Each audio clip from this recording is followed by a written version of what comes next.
Geek Public Radio right here on geekpublicradio.com. My name is Topher. With me, as usual, is Crazy Chris. Make the voices stop!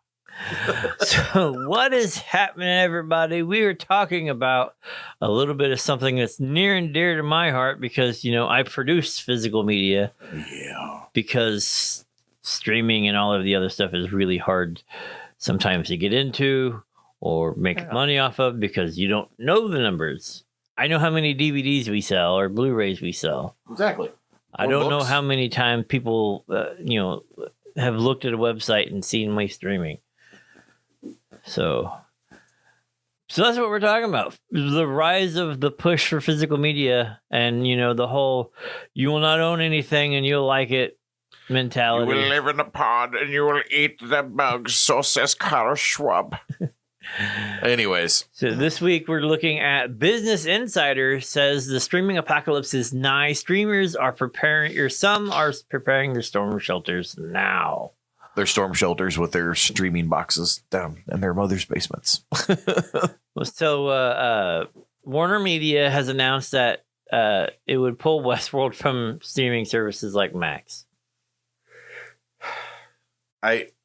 That was like a couple years ago. That was a couple years ago.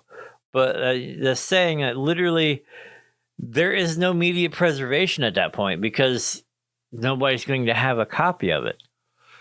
Like if it only existed on streaming, and there's no physical copies, and they remove it from streaming, there's nothing left. There's nothing to go back and say, hey, I liked this show, or hey, this is where it sucks, or as an actor on the thing, they no longer can go, I was in this, or where? I don't see it. Where I don't see it, exactly. And the advent of streaming, especially in the 2010s and even into the early 2020s, especially during COVID, was necessary almost. You know, having access to all those things, and it made it really popular. People weren't allowed to go to movie theaters. People weren't allowed to leave their homes damn near for the most part. Right. You know, without running into some kind of kerfuffle. And with streaming media being on the meteoric rise that it hit, physical media went by the wayside. It was more cost effective. Right. Nobody wants to stream. Spend, right. And, you know, we do our Blu-rays and whatnot. I know how much they cost to make. Yeah. And they're not, I mean, it's not awful. No. But at the same time, we also were going to conventions and things like that, right, and promoting our physical medium. But if we were a multi-billion dollar studio like right, Paramount or a Fox. But it is cutting out cuts out a whole you know, I'm revenue. in agreement with you. Yeah, it cuts out a whole revenue stream. Mm-hmm. Because what you would, like back in the day, it would be on you would see it in the theater. And then 6 months after the theater run, you would see it in DVDs or Blu-rays or whatever on the store. It's short-sightedness. A year after that, you would see it on TV. Yeah, maybe. You know, it's short. It's, in my opinion, it's short-sighted business. Right. I mean, they're not looking toward the long term. They're what can I make off of this right this minute? And I mean, there used to be tradition. It cuts down like your revenue total. Like, this movie would make $50 billion. It removes the underground cult classics from popping up. Yes. Because nobody's there. Now, granted, I will say there's only probably been maybe like 10 great movies that have been released in the last decade.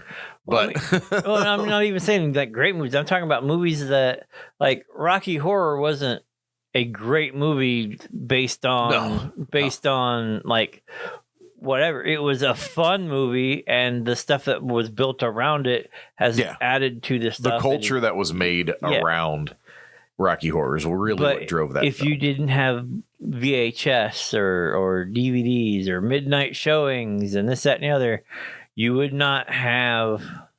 No, I agree with you. The thing. So even if Stranger Things ends up becoming this even bigger hit, you know, like it all wraps up and it doesn't have any physical media, nobody's going to, you know. Yeah.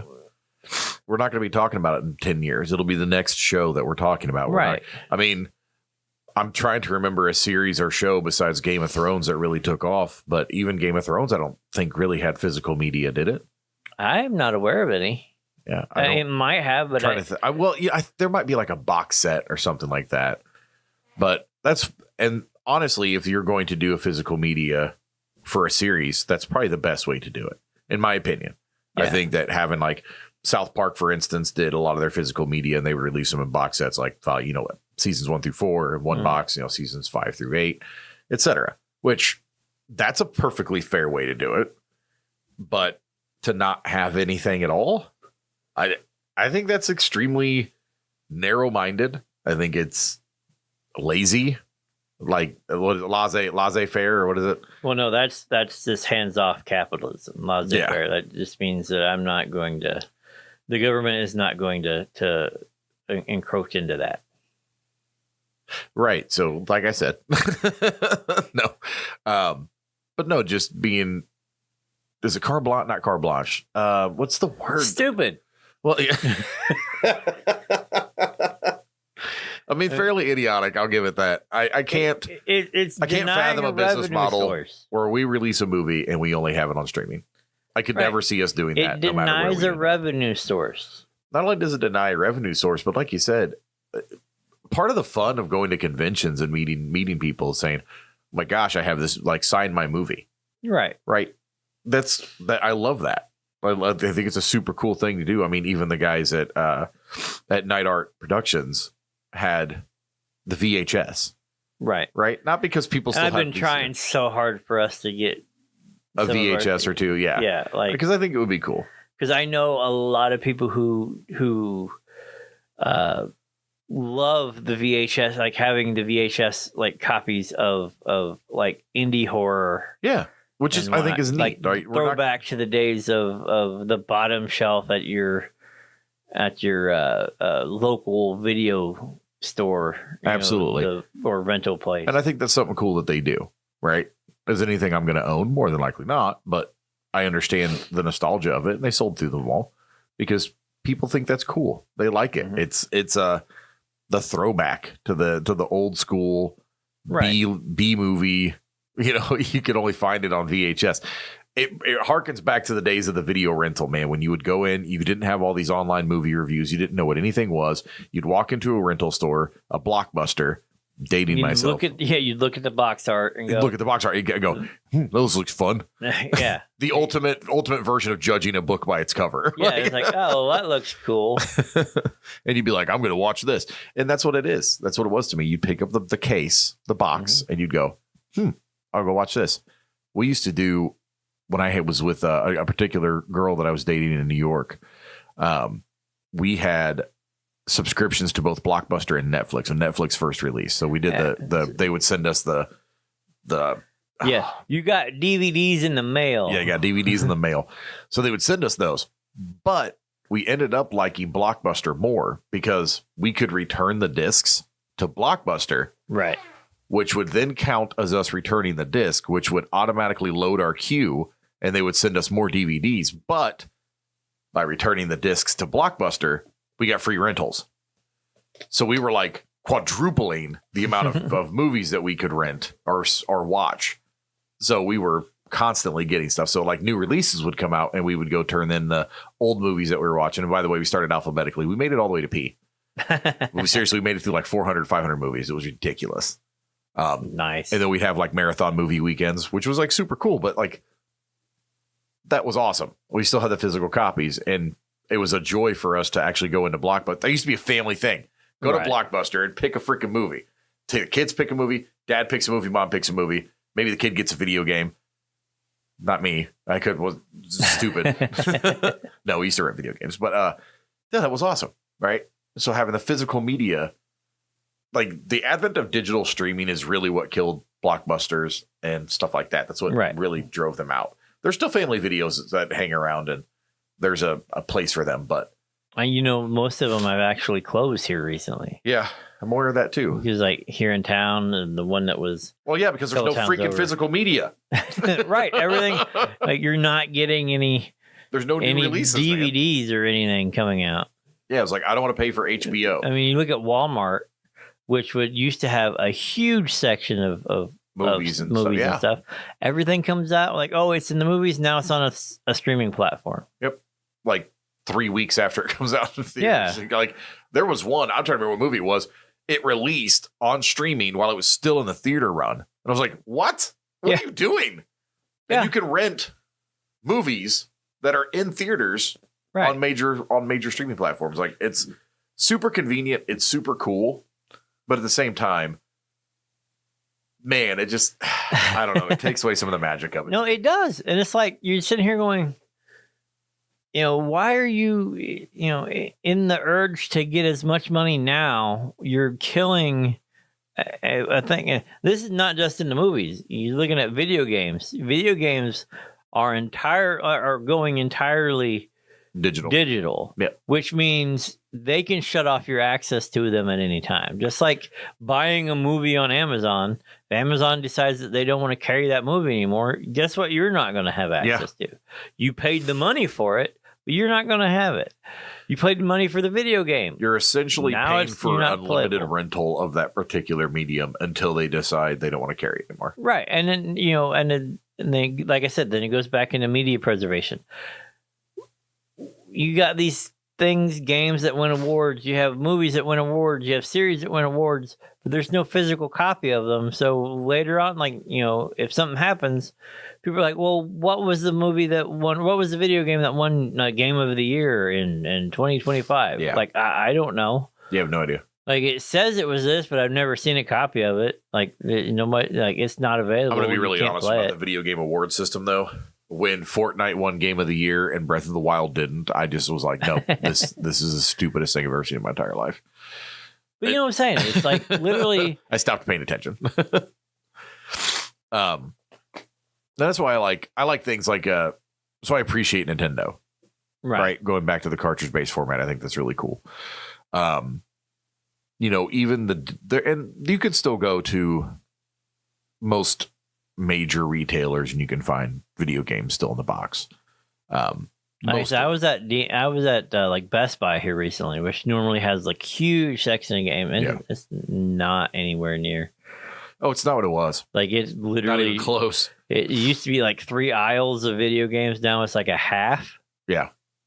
Meijer still got a pretty good section.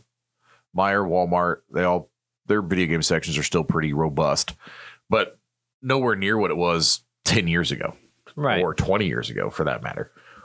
I remember you couldn't walk into a Best Buy had dedicated sections of their store, right, to video. Like they had the sign hanging up with like video games, and you're like, oh yeah, they have systems and controllers and peripherals. And now you still have all of those things, but you don't have the box for the games. You have little tags that say you can buy it, and then you put in this code, and it'll download the game onto your system for you. Mm-hmm. Yeah, I've seen that too. That's maddening. Like, why am I at the store then? Right. Like, I literally could buy this on Xbox. Right. I could, if I want to browse video game. And by the way, I think that's more for little like grandmothers and parents or whatever who are like, oh, well, they wanted this game, and grabbing the thing and thinking it's a physical disc, and they hand it to them. They open it up. It's a little card inside the box. Yeah. That says, download this. Yeah. I don't know. Ubisoft really started to kind of push that issue with with their statement, their bold statement of, well, we're not going to carry services for this game anymore, and because we're not carrying services, you can't have it. Absolute horse crap. Right? No, they deserve to be sued. I bought several Assassin's Creed games and cannot play anymore. They deserve to be sued. Like a whole class action lawsuit needs to be taken for that, because if nothing happens, other manufacturers, other video game companies will start doing this too. Well, I mean, they have. I know, but what I'm saying, it's going to be endemic. It's not going to be an outlier. It's not going to be a blip. It's going to be the norm. Yeah. So something needs to be done now, as opposed to we need to be proactive as opposed to reactive. Mm-hmm. And a lot of people are being reactive right now. And I'm like, don't do that. They're 10 steps ahead of you. Like they're $1 billion conglomerates. Like you are going to get I really doubt that they're 10 steps ahead of you. I think they're more likely like, well, it costs a lot of money, and then some dude that doesn't understand the concept of like what people play games for is like, oh well, we already got their money to shut that stuff down. Yeah, like who cares? It's only a year old game. Like, why are we shutting down servers? Yeah. Well, we have this other game we want to promote. We can use our servers for something else. So spin those down and move those forward. I don't know, man. They should take the Rust and the Minecraft and the, some of the like CS:GO mentalities and say, oh, you don't want to spin up, have these server costs and whatnot. Let us run our own servers. Right. Give us access to the particular things that we need to maintain our games. Right.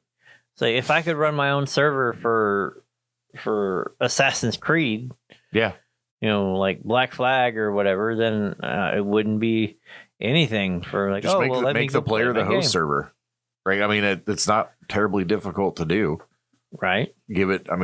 I'm sure it's probably a little bit more complicated than I'm making it sound. Well, running servers for literally a lot of the times it's just spin them up on a Linux platform online. Yeah, it is an autoloader. You go in, you hit a button, say I want to install this, and then you go in and tweak your stuff, and voila, you have a server for your game. That's true. Sign in and then you can host servers on things like Valheim too. Like you could. So, we at one time had a Valheim server. We had a Rust server. We had a Minecraft server. We had a V-Rising server. Yeah. So, I guess it's possible. I think if you don't want to have to carry the cost of it, then make it available for other people. Agreed. I'm just tired. Give me a physical media. Give me the ability to run my own server. Then we'll be able to play. You want to shut down whatever and you can move on to other stuff. Great. We still have the ability to play our games. Yeah. And it doesn't cost you anything. In fact, it could cause a resurgence of like older games. It's like if you're saying, well, I can't play this thing. Oh, well, so-and-so threw up a server. Really? I need to buy me another copy of that so I can go on there and play it. Yeah. Like, oh, well, now we're getting money from dead games because other people have servers that are running and we can play them again. I like it. The market is always going to respond. Like if you start rocking the boat, then the people that are riding the ship are going to start having issues. And eventually they're going to build their own boat. Eventually they're going to be like, let me off this ride. I'm done. Right. And that's why you're seeing new game companies coming in and getting big things. When was the last Ubisoft game that you heard from? That was people were all excited about. 10 years ago was Skull and Bones or whatever when they announced that. Like that was it. Basically, they took Black Flag and they were like, let's make an entire game based on ship combat. I'm kind of there for it. Black Flag was my favorite. I liked Black Flag a lot. I liked a lot. I liked the sea shanties more than I should have. Like I would just float around, go from place to place and letting the shanties just do their thing. Yeah. Yo ho. Buy the game. On that note, we're going to go and produce more freaking physical media for people to actually own stuff again. I'm down. I'm Topher. I'm Crazy Chris. We'll see you in the next video. And we're asking you guys not to be booties.